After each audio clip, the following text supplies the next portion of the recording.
questions, feel free.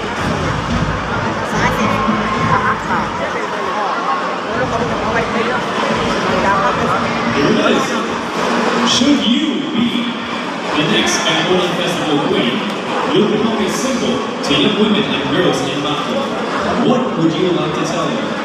Again, should you be the next Angolan Festival queen, you'll become a symbol to young women and girls in Bato. What would you like to tell them? Good evening, ladies and gentlemen. As a woman who love joining pageants, personally I've experienced failures and criticism.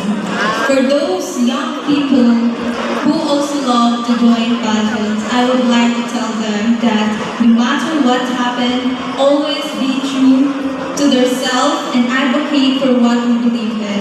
Because at the end of the day,